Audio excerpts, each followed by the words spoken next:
கொலோசியர் 1:20. அவர் சிலுவையில் சிந்தின இரத்தத்தினாலே சமாதானத்தை உண்டாக்கி பூலோகத்தில் உள்ளவர்கள் பரலோகத்தில் யாவையும் அவர் மூலமாய் தமக்கு ஒப்புரவாக்கிக் கொள்ளவும் அவருக்கு பிரியமாயிற்று. சமாதானத்தை உண்டாக்கி பூலோகத்தில் உள்ளவர்களையும் பரலோகத்தில் உள்ளவர்களையும் தமக்கு ஒப்புரவாக்கிக் கொள்ளவும் அவருக்கு பிரியமாயிற்று. பரலோகம், பூலோகம் மற்றும் சமாதானம். ஒப்புரவுனா கடவுள் நம்ம மேல கோபமா இருக்கிறத கோபத்தை மாற்றிக்கொள்வது, நம்மோடு இருக்கிற ஒரு கோபத்தை மாற்றிக்கொள்வது. நாம் நேற்று ஒரு தம்பி இறந்துட்டாரு. அவருக்கு கேன்சர், ஆயில் ஆப்ரேஷன். கடைசியாக 3 மாதமாக மூக்கு தான் சாப்பாடு. கவர்மெண்ட் ஹாஸ்பிட்டலில் முடியாதுட்டாங்க. மறிச்சு தூக்கி போட்டான், வைக்க முடியாதுட்டான். அதுக்கப்புறம் நம்முடைய கிறிஸ்தவ institution, Roman Catholic institution, Mathur institution இருக்கு. அவங்க அந்த கேன்சர் பேஷண்ட் கடைசி ஸ்டேஜில் தான் வைப்பாங்க. இப்போ செத்து போவான்னு சொன்னால் அவனை தான் கேட்பாங்க. நான் ஒரு தடவை ஜனவரி 26 அப்போ 20-20 ஒரு ட்ரிப் விசிட் போயிருந்தோம். ஒரு ஹெல்பிக்கு நானும் என்னை கூப்பிட்டு போயிருந்தேன். அதுக்குள்ள 19 பேர் இறந்துட்டாங்க. அந்த 20-22 நாள்ல 19 பேர் இறந்துருக்காங்க. அங்கே வந்தவங்க கடைசி ஸ்டேஜில் வீட்டில் பார்க்க முடியாது. எல்லாரும் ஒதுக்கப்பட்ட மக்களை அவங்க கூப்பிட்டு அவங்களுக்கு உணவு கொடுத்து அவங்களை எல்லா நிலையிலும் அவங்களை ஆசீர்வதிக்கிறாங்க. அது கேன்சர் பேஷண்ட் மட்டும்தான். அங்கதான் அந்த பையனை கொண்டாந்து போட்டாங்க. 50 வயது, 42 வயதில் மனைவி, 2 வாலிப பிள்ளைகள். உலகத்தில் இருக்க அனைத்து பழக்கமும் இருந்துச்சு. குடி, மண், பொன், பெண் எல்லாமே அங்கே இருந்துச்சு. ஒரு நல்ல கிறிஸ்தவ குடும்பம், கடவுள் பயந்த குடும்பம். எல்லா சர்வீஸ்க்கு போவாங்க கோயிலில். உலகபூர்வமாக அனைத்து பழக்கமும். இதுதான் கடவுளுடைய கோபம். கடவுளுடைய கோபம் என்பது நமக்கு வியாதி வருதுன்னா ஆண்டவருடைய கோபம். ஆண்டவர் சொல்லி பார்ப்பாரு, முதல்ல ஒரு கிட்னியில் ஒரு பிரச்சனை வரும், இல்லை யூரியில் ஒரு பிரச்சனை வரும், இல்லை சுவாசத்தில் பிரச்சனை வரும். ஏதோ ஒரு இடத்துல ஒரு பிரச்சனை வரப்போ சரி நமக்கு பிரச்சனை ஸ்டார்ட் ஆகிட்டு இனிமே நம்ம என்ன பண்ணணும், மனம் திரும்பணும். கடவுளுடைய கோபம் அதுதான். அப்படி மனம் திரும்பிட்டா அங்கே ஒப்புறோம். அதுதான் அவர் சிலுவையில் ரத்தம் சிந்தது. அவர் சிலுவையில் ரத்தம் சிந்தது நோக்கமே என்னன்னா மன்னிப்பு, ஒப்புரவு. எப்படி மன்னிக்கிறார், எப்படி ஒப்புரவாக்குறாருன்னா அவரை சிலுவையில் இறந்துட்டாங்க. இப்படி பார்த்தா முகம் தெரியும், அதாவது இப்படி பார்த்தா முகம் தெரியும். அதுதான் சிலுவை. ரொம்ப தூரம் இல்லை, 2 கை இல்லை ஆணி, 2 ஆணி, காலில் ஆணி. புவியோட ஈர்ப்பு அப்படி கீழே இருக்குது. வேதனை. இதுல காக்கா உட்காந்து கண்ணில் குத்துது. காக்கா உட்காரும். ஏன்னா சிலையில உட்கார்ந்து அசைவில்லையே.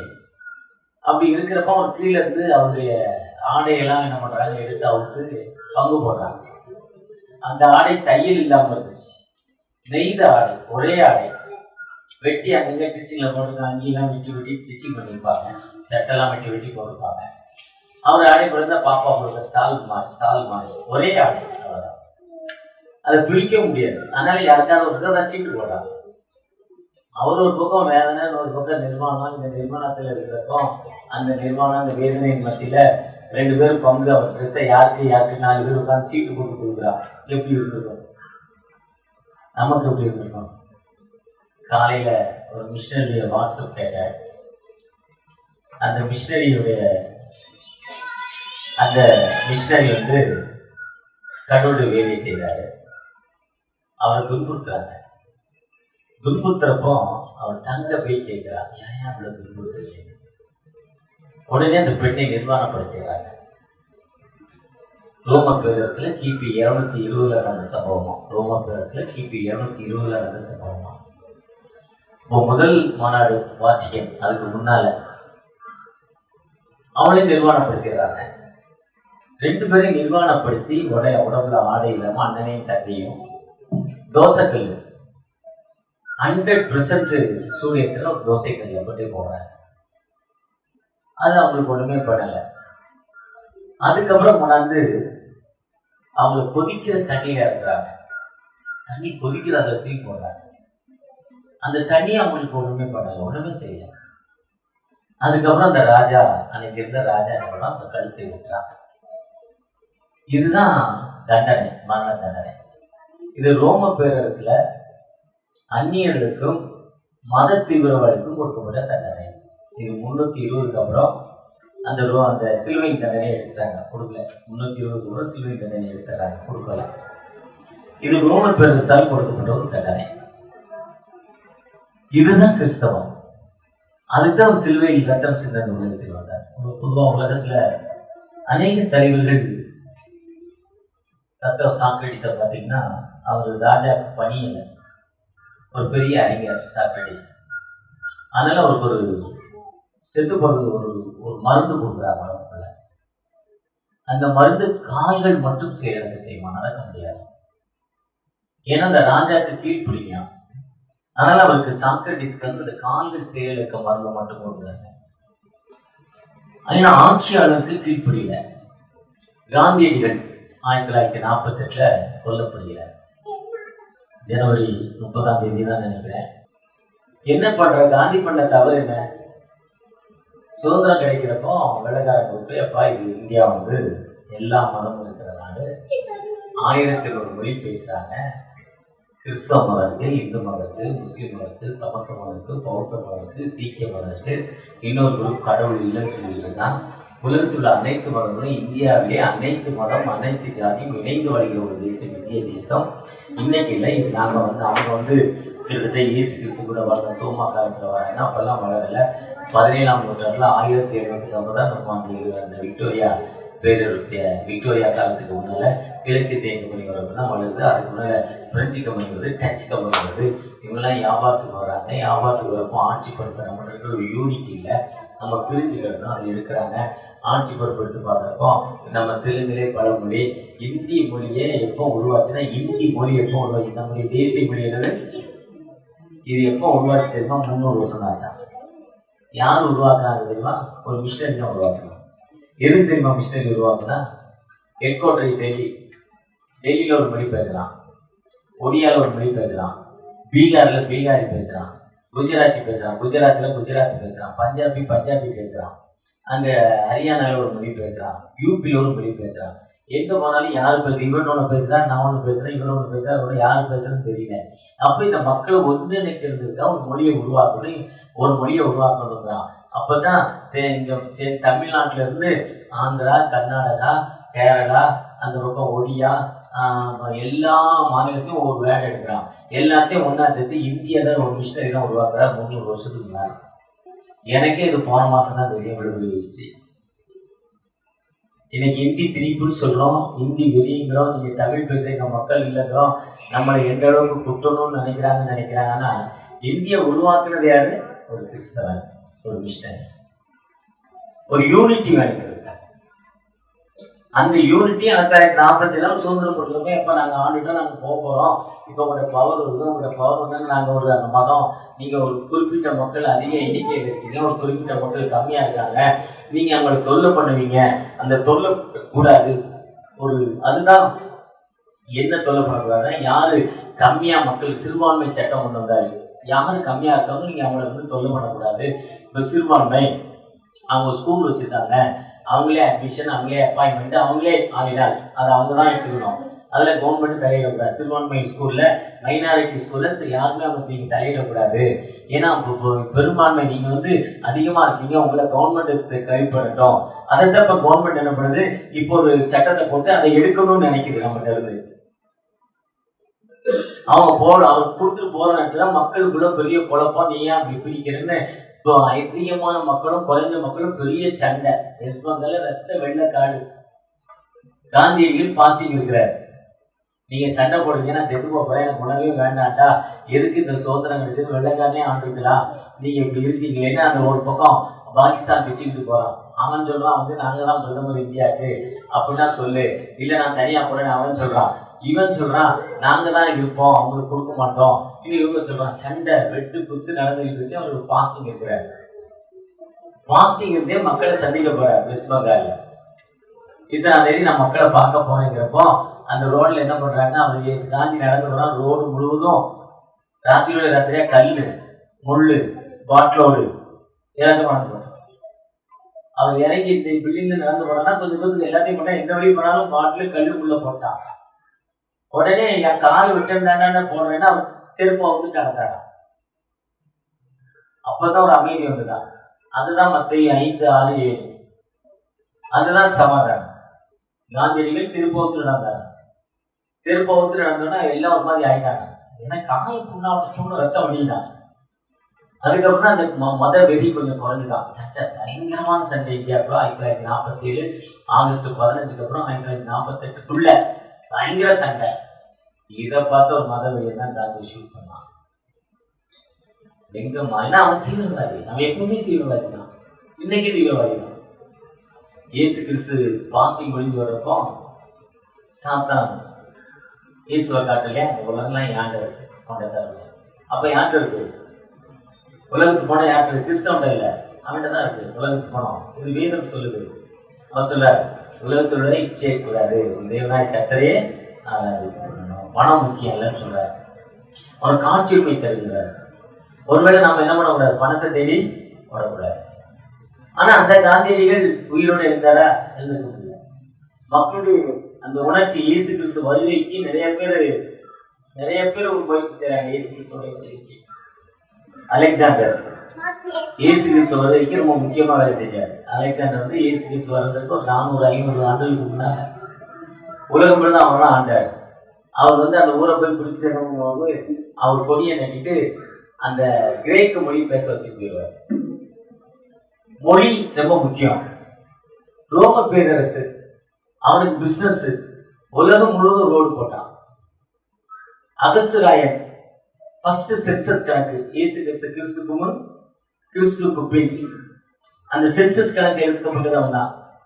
இதே மாதிரி இயேசு கிறிஸ்து வருவதற்கு நிறைய பேர் உதவி செய்யறாங்க. இவங்க எல்லாம் வரப்போய் தான் இயேசு கிறிஸ்து வர முடியுது. ஏன்னா இயேசு கிறிஸ்து வரப்போ ஒரே ஒரு ஆள் தான். உலகம் முழுவதும் ஒரு மொழி போகணும், அந்த காஸ்பல் போகணும். அதுக்கு மொழி ரொம்ப அவசியம், ரோடு ரொம்ப அவசியம். இப்ப மாத்தூர்ல இப்ப நல்ல ரோட்ல கூப்பிட்டு வந்தாங்க இந்த ஊருக்கு, இந்த இடத்துக்கு. 10 வருஷத்துக்கு முன்னால வரப்போ இங்க மாத்தூர்ல இருந்து உள்ள வர முடியாது, ரோடு இல்ல. அப்ப ரோடு ரொம்ப வாழ்க்கையில் முக்கியம். அந்த ஆண்டவர் வந்து நமக்கு சமாதானத்தை உண்டு பண்ணுவதற்காக வந்தார். மற்ற யாருமே உயிர் தெரியல. ராஜீவ் காந்தி ஒரு சூப்பர் தலைவர். அவர் இருந்தா நம்ம வர முடியாத முடிவு பண்ணிட்டாங்க. அவர் எப்படி 20 வருஷம் இருப்பார்? ஒரு நல்ல அட்மினிஸ்ட்ரேட்டர், நல்ல நிர்வாக திறமை. இந்திரா காந்தி கூட வந்திருக்கிறார். அவரை போட்டு தள்ளாரா? 5 வருஷம் அடுத்து காங்கிரஸ் வந்துச்சு. இப்ப காங்கிரஸ் எங்க இருக்குன்னு தெரியல. அதுக்கு அந்த அட்மினிஸ்ட்ரேட்டர் இல்ல, அந்த நிர்வாகி இல்ல. அதுக்கப்புறம் நிர்வாகி விழுப்பல. அவர் பையன் இன்னும் 10 வருஷம் அவர் டெவலப் ஆக, அதுதான் அவரை போட்டுக்கலாம். அதே மாதிரிதான் இயேசு கிறிஸ்துங்கிற ஒரு நபர் இருந்தா நம்முடைய பஞ்சாயத்து ஈடுபடாதான்னு பிலாத்துக்கு சீனியர் ஏதோ சாகடிக்கல இயேசுவர். நம்ம தான் சாகடிச்சான். கிறிஸ்தவம் தாங்க சாகடிச்சான், வேத பரக தாங்க சாகடிச்சான், பரிசையை தாங்க சாகடிச்சான் சொன்னார். நீங்கள் சாகடித்தீர்கள், நாங்கள் சாட்சி. எங்கன்னு சொன்னாரு? சர்ச்சுக்குள்ள சொல்றாரு. மற்ற எத்தனையோ மத தலைவர்களுடைய வேலை நமக்கு சமாதானத்தை கொடுப்பதற்கு தான். சாக்ரட்டிஸ் அறிவை கொடுப்பதற்காக முயற்சி பண்ணாரு. காந்தியடிகள் ஒரு சமாதானத்தை கொடுப்பதற்காக முயற்சி பண்ணாரு. இந்தியாவில் ஒரு மதவாதம் வளரக்கூடாது என்பதற்காக ராஜீவ் காந்தி, இந்திரா காந்தி எல்லாம் போராடினாங்க. காமராஜர் போன்ற தலைவர்கள் போராடினாங்க. ஆனா அந்த போராடி அவங்களை சாகடித்தாங்கன்னா அவரோடு உயிரோடு இருந்திருக்கவில்லை.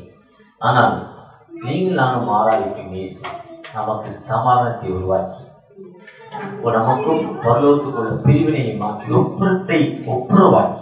ஒப்புரவுனா என்கேஜ்மெண்ட். இன்னாருக்கு இன்னார் பொண்ணு, இன்னாருக்கு இந்த இடத்த நான் கொடுக்குறேன், இதுதான் என்னது?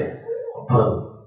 அந்த ஒப்புரவு கொடுப்பதற்காக இயேசு உலகத்திற்கு வந்தார். அது மட்டும் இல்லாத தொடர்ச்சியா வாசிக்கிறப்ப அந்த வசனத்தை வாசிங்க. அந்த 1 கொலோசியர் 1ஆம் அதிகாரம் 20வது சிலுவையில் சிந்தின ரத்தத்தினாலே, அவர் சிலுவையில் சிந்தின இரத்தத்தினாலே சமாதானத்தை உண்டாக்கி பூலோகத்தில் உள்ளவைகள் பரலோகத்தில் உள்ளவைகள் யாவையும் அவர் மூலமாய் தமக்கு ஒப்புரவாக்கி கொள்ளவும் அவருக்கு பிரியமாயிற்று. அவருக்கு அதுதான் பிரியம். அவர் இருக்கிறவரை ஏற்றத்தாழ்வு விரும்புகிறார். யூதன் இல்ல, கிரேக்கர் இல்ல, அடிமை இல்ல, ஆணன் இல்ல, பெண் இல்ல, எல்லா மக்களுக்கும் சந்தோஷத்தை கொடுப்பதற்காக வந்தார். எல்லா மக்களுக்கும் வாழ்வு கொடுப்பதற்காக வந்தார். அவர் இந்த உலகத்திற்கு வந்த நோக்கமே எல்லா மக்களுக்கும் வாழ்வு கொடுப்பதற்காக. அந்த ஆண்டவர் உடைய அந்த பாடுகளை நம்ம இன்னைக்கு சிந்திக்க போகிறோம். சிந்திக்கிற நீங்கள் நானும் மனைவி கணவன் ஒப்புரவு இல்லை, நம்ம ஒப்புரவாக்கிக்கணும். அதுதான் பிதாவை இவர்களை சொந்த நிர்வாணத்தை படுத்தி அந்த ஆணையை எடுத்து போடுறவனை கூட மன்னிச்சிட்டாருங்க. முடிவாங்க மன்னிச்சாருங்க. அவர் ட்ரெஸ்ஸை ஒத்து போடுறான், மன்னிக்கிறாரு. இப்போ மரண படுக்கை, அசிங்கம், ட்ரெஸ் இல்ல, மரண ஸ்டேஜ், வெயில், 12 மணி வெயில், கொடுமை. அந்த கொடுமையிலையும் ஒரு மனிதன் வந்து தகப்பன பரதேசி வாழ்வு கொடுங்க எனக்கு தன்னை நினைத்து பேசுறான். தன்னை ஆண்டவரோடு அவன் நினைத்து பேசுறப்போ அந்த பரலோக வாழ்வை எனக்கு கொடுங்கன்னு அவன் கேட்கிறப்போ அவனுக்கு கொடுக்குற பரலோக வாழ்வை, அவனுக்கு பரலோக வாழ்வை கொடுக்குற. நீ இன்று என்னோடு கூட பரதேசி இருப்பாய், நீ உன்னை நினைச்சிட்ட, நம்ம நினைச்சிட்டு கொடுக்கணும். எப்படின்னா ஒரு ஹஸ்பண்ட் ஒய்ஃபு, ஹஸ்பண்ட் எப்பவுமே மனைவியை மட்டன் தட்டிக்கிட்டே இருந்தாங்க. மனைவி என்ன செஞ்சாலும் அவங்க மட்டன் தட்டிக்கிட்டே இருந்தாங்க. அந்த அம்மாவும் அவங்க அட்ஜஸ்ட் பண்ணியே போச்சு. ஒரு நாள் அந்த காத்தாடி விடுற சீசனு, காத்தாடி விட அந்த அம்மா மேலே பிடிச்சி அவன் காத்தாடி விட்டார். காத்தாடி டீ மாஞ்சா போட்டு டீ விட்டுருக்கீங்களா? அது ஒரு வெறித்தனமான வேலை. நான் என்ன கூட தெரியாது, ஆனால் அது வெறி. சன்லைட்டை பார்த்தா பல மணி நேரம் பார்ப்பாங்க. இப்படி ஒரு வெறி காத்தாடி விடுறாங்க. 2 பேரும் காத்தாடி விட்டுட்டு இருக்காங்க. அப்போ அவருக்கு அந்த அம்மா கேட்குது, அவரும் அந்த அம்மாவும் கேட்குது, இந்த காத்தாடி எவ்வளோ கண்ட்ரோல் இருக்குது, ஏன் இதை கண்ட்ரோல் பண்ணணும்னு கேட்குறாங்க. அப்போ கேட்டுக்கிட்டே இருக்கும், கண்ட்ரோல் பண்ண வேண்டாம்னு அந்த நூலை அறுத்து விட்டுட்டாங்க. அந்த நூலை அறுத்து விட்டோன்னா அந்த காத்தாடி எப்படி போச்சு? அதுக்கு அந்த கண்ட்ரோலில் இருக்கிறவரை இந்த காத்தாடி கீழே வரும், மேலே வரும், அவங்க சுற்றி அப்படி அடிப்பாங்க. ஒரு சார் டேவிட் மாதிரி அந்த காத்தாடி விடுறப்போ அவங்க சுற்றி அப்படி அடிப்பாங்க. அது ஒரு சுருண்டு வரும், எனக்கு ஒன்று தெரியாது. அப்படி ரச்சனை பண்ணிப்பாங்க. ஆனால் அதை கட் பண்ணோம்னா காத்தாடி என்னாச்சு? மேலே போச்சு கண்ட்ரோலில். இப்போ அந்த கணவர் கேட்குறேன், இதை காத்தாடியை பற்றி இப்போ என்ன நினைக்கிறேங்க? அது கண்ட்ரோல் இல்லாமல் போய்கிட்டு இருக்குங்க. அதுதான் கணவர் சொல்றார், வாழ்க்கை என்ன வேணும்? கண்ட்ரோல் வேணும். ஒரு பெண்ணானவள் இருக்கிறவரை யாருடைய கண்ட்ரோல்? அம்மா அப்பா கண்ட்ரோல். திருமணம் பண்ண யாருடைய கண்ட்ரோல்? யாருடைய கண்ட்ரோல்? அதுதான் மருமகன் தானே, உங்க வீட்டுக்கார தானே. கல்யாணம் பண்ண யாருடைய கண்ட்ரோலுங்க? 2 பேரும் என்ன பண்ணணும்? ஒப்புரவா. இந்த அம்மா கண்ட்ரோல். இதுவரையும் அம்மா அப்பாட்ட கேட்டு சொல்றேன்னு சொல்லுவாங்க. இன்னைக்கு லீவ் போடுவாப்பா, சர்வீஸ் இருக்குன்னு அம்மா அப்பா கேட்டு சொல்லுவாங்க. அவர் சொல்லுவார், கல்யாணம் முடிஞ்ச பிறகு சொல்ல மனைவிட்ட கேட்டு சொல்றேன். வீட்டுல கேட்டு சொல்றேன். மனைவியில வீடு அதுவரையும் அம்மா அப்பாட்ட கேட்பாரு. அதுக்கப்புறம் அதுதான் உண்மையான வாழ்வு, உண்மையான குடும்பம். அப்போ ஆண்டவரோடு நம்ம ஒப்புரவாகிட்டேன்னா வீட்டுல எங்க வந்துடும்? அமைதி வந்துடும். அந்த அமைதி வரப்ப வீடு என்பது தாய் தகப்பன் எல்லாரும் சேர்ந்தாயிடும். ஆனா மனைவி கண்ட்ரோல் வந்தா அவன் அம்மா அப்பா என்ன பண்ணக்கூடாது? விட்டுட்டு மாமியாரை பார்க்க இங்க வந்துடக்கூடாது. மனைவியை பார்க்க என்ன பண்ண, மனைவி கூட சேர்ந்துட்டு மாமியாரை பார்க்க என்ன பண்ணக்கூடாது? அந்த ஊருக்கு வரக்கூடாது. எங்க இருக்கணும்? அம்மா போச்சுக்கிறான். அது அம்மா. அடுத்த வசனம் என்ன சொல்லுது? 4வது வார்த்தை என்னது சொல்லுங்க? என் தேவனே, அந்த ஒப்புரவாக்கி வேதனை மத்தியில நமக்கு சமாதானத்தை கொடுக்க வந்தீங்க. பரலோகத்துல ஒப்புரவு கொடுக்க வந்தீங்க. நீங்க வர்றப்ப பரலோகத்துல சமாதானம் வந்துச்சு, பூமியில சமாதானம் வந்துச்சு. அப்ப எனக்கு ஒரு சமாதானத்தை கொடுங்க, வாழ்வில் எனக்கு விடுதலை கொடுங்கன்னு கூப்பிடுறதுக்காக என் தேவனே, என் தேவனே, ஏன் என்னை கைவிட்டீங்க? ஆண்டவரை நோக்கி ஜெபம். அந்த ஜெபத்தை நோக்கி செல்றப்போ நான் என்னுடைய தாகமாய் இருக்கிற வெளியில் எடுத்து வாழ்கன்னு சொன்னீங்கப்பா. ஒருத்தர் வருத்தப்பட்டு பார்க்க சொன்னார், எனக்கு வரக்கடவுன்னு சொன்னீங்க. இப்போ நான் தாகமா இருக்கிறேன், வாழ்க்கையில என் வீட்டில் இருக்க தாகம், வேதனை, துன்பம், சமூகத்தில் இருக்க தாகம், வேதனை, துன்பம், இன்னைக்கு எனக்கு இருக்கிற தாகம்னா தமிழகத்துல அடுத்து எப்படிப்பட்ட ஒரு ஆட்சி வருமா எனக்கு தெரியல. கிறிஸ்தவம் சொல்ல முடியுமா? கிறிஸ்தவத்தை அறிவிக்க முடியுமா? மிஷன்கள் நடக்குமா? கூட்டங்கள் நடக்குமா? அப்படிப்பட்ட ஒரு காலங்கள்ல ஒரு டெரரிஸ்டான காலம். ஒருவேளை நான் கடந்த 10 நாட்களாக என் மனதில் ஒரு தாகம் அதுதான், இந்த தேசத்துல அப்படிப்பட்ட ஒரு வாழ்வு வந்துடக்கூடாது. இந்த தேசத்துல தகப்பனை, நீ வானத்தை பூமி படைத்த தகப்பன் அல்லவா, நீர் இந்த தேசம் மூலமா தமிழ்நாட்டுல இருந்துதான் இன்னைக்கு சுவிசேஷமே போகுது. நார்த் இந்தியாவுக்கு தமிழகத்துல இருந்து தான் சுவிசேஷனுடைய அர்ப்பணிப்பு பம்பிங். இன்னைக்கு சென்னை பேராயத்திலிருந்து எவ்வளவோ மிஷனரிகள், எவ்வளவோ பணம் போகுது ஒவ்வொரு பேராயத்திலிருந்து போகுது. இதுக்கு ஒரு தடை வந்துடக்கூடாது. தமிழக அரசால் ஏற்படும் அப்படிப்பட்ட அரசு எங்களுக்கு வேண்டாம்.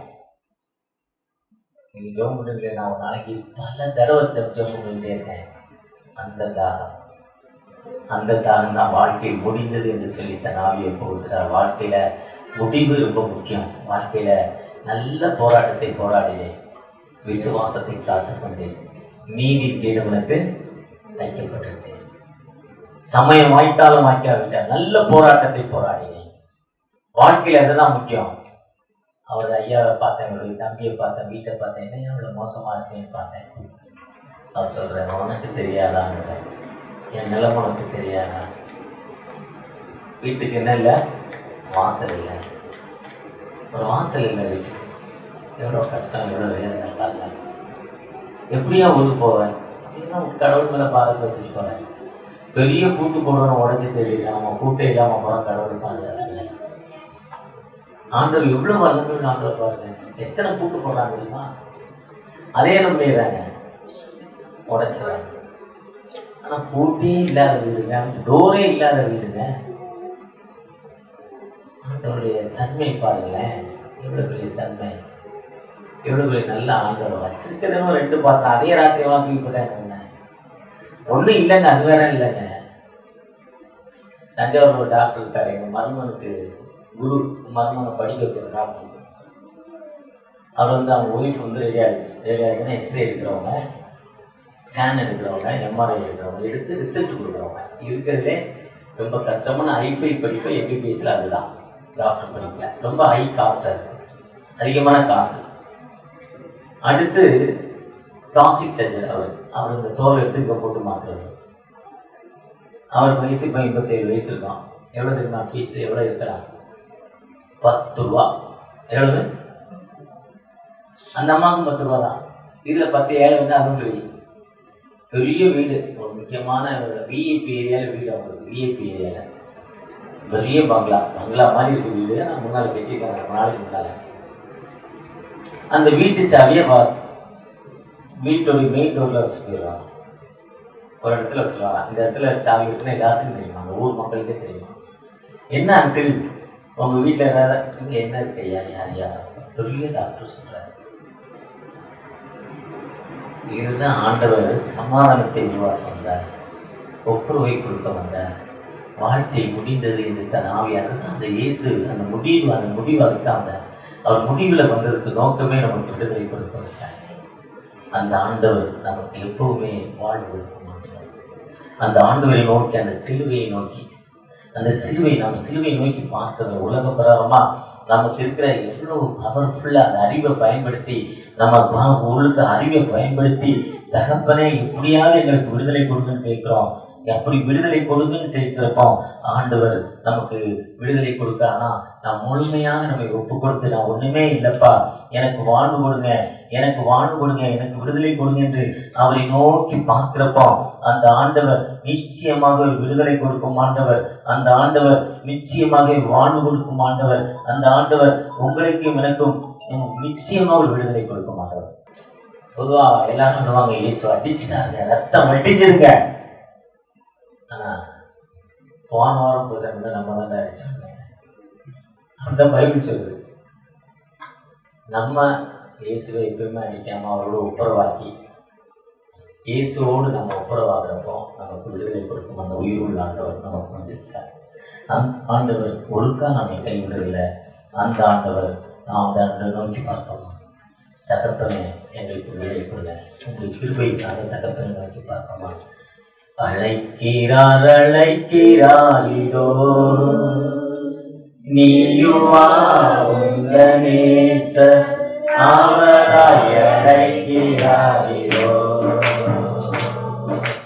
நீயுமா உந்த நேச ஆவலாய் அழைக்கிறாயோ. பாவத்தை ஏற்றவர் ஆண்டவர், பாவத்தை ஏற்றவர் ஆண்டவர். கல்வாரியில் மேட்டினில் கண்கொள்ளாத காட்சியில், கல்வாரியில் மேட்டினில் கண்கொள்ளாத காட்சியை கண்டிலோ கேட்டிலோ பாவபாரம் நீங்கிடும். கண்டிலோ கேட்டிலோ பாவபாரம் நீங்கிடும். அழைக்கிறார் அழைக்கிறாரோ. நீயுமா உந்த நேசர் ஆவலாய் அழைக்கிறாரோ.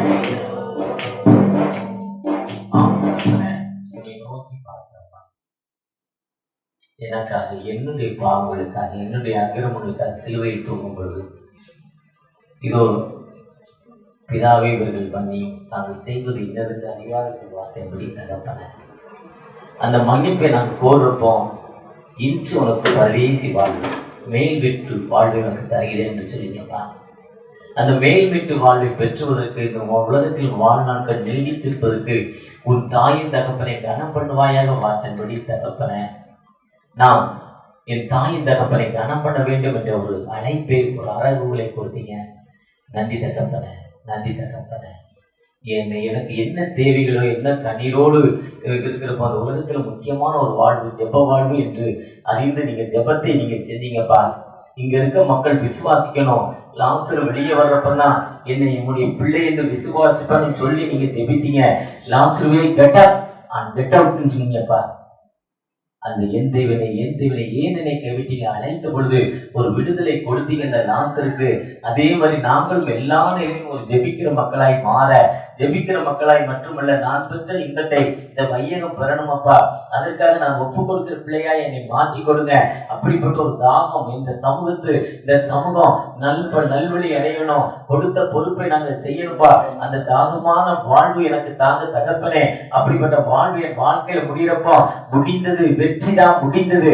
அந்த வெற்றியின் வாழ்வை தருவீங்க, அந்த விக்டரி லைஃப் எங்க வாழ்க்கையில தருவீங்கன்னு சொல்லி என் ஆவியை உங்கள் கையில் ஒப்பு கொடுக்கிறேன்னு சொல்லி வாழ்க்கை பயணத்தை 70 to 80க்குள்ள முடித்துக்கொள்ள நீங்க திரும்பி செய்யுங்க.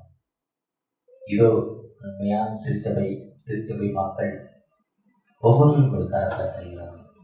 இந்த திருச்சபைக்கு இடத்தை கொடுத்த சகோதரர் குடும்பங்களுக்காக ஜெபிக்கிறோம். நீ வாராகாமல் தலையாவாய், நீ கீழாவாமல் மேலாவாய் என்ற வார்த்தை அந்த சகோதரருக்கு உடைய வல்லமை இறங்கட்டும், உடைய அபிஷேகம் இறங்கட்டும்.